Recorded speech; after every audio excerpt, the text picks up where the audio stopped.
sa aming naihandog na simpleng demonstrasyon ng kaligtasan sa sunog sa kusina.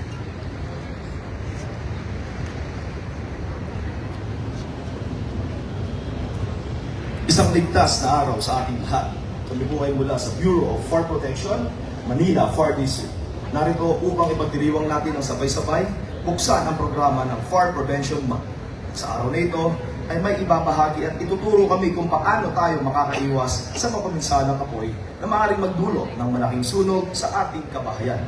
Sa talaan ng BFP-MFP, ang top 3 fire incident na meron tayo sa Maynila ay ang sunog na nagmula sa electricity o kuryente.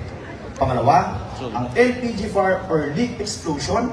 At ang ikatlo, dahil sa napapayaang upos ng sigarilyo. Ibabahagi namin sa inyo ang mga bagay na dapat nating tandaan at gagawin kapag tayo ay maka-encounter ng LPG leak or fire. Pero bago ang lahat, ano po ba ang ibig sabihin ng LPG?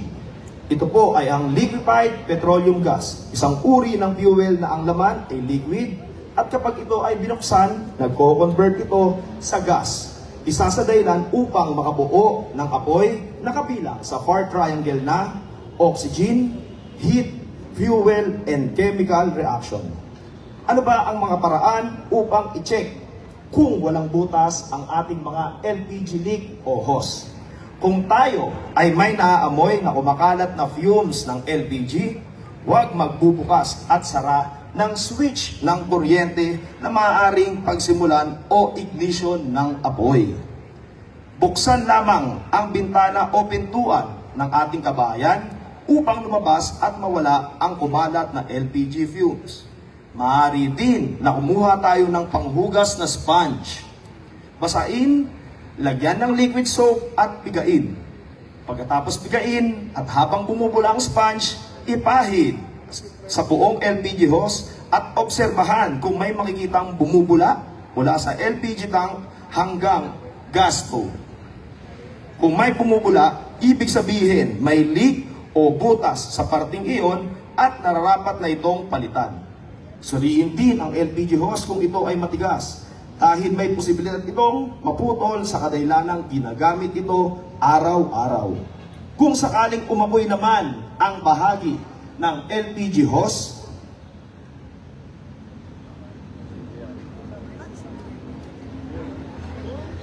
takpan lang sa pamamagitan ng daliri o basahan na basa ang nasabing butas at i-off ang LPG valve.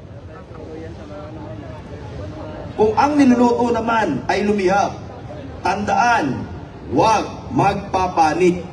Kumuha ng portable fire extinguisher at bugahan ang nagliliyab na parte ng niluluto. Tandaan, huwag na huwag bubuhusan ng tubig ang lumiliyab na niluluto. Dahil maaari itong lumaki at kumalat. So again, mga Kamaynila, huwag bubuhusan ng tubig ang lumilihab na niluluto. Kaya huwag magpapanik. Kung ang niluluto naman ay sakaling wala tayong nakitang portable fire extinguisher sa loob ng bahay, kumuha ng pantakip at takluban ang niluluto upang ito ay hindi na makahigop ng hangin o oxygen. Kung wala naman, kumuha ng damit o tuwalya, basain at itaklob ulit sa niluluto.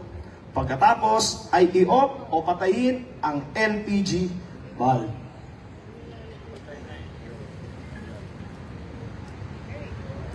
Kung natanggal naman ang hose at lumiyab ang cylinder, ito po ang dapat nating tandaan.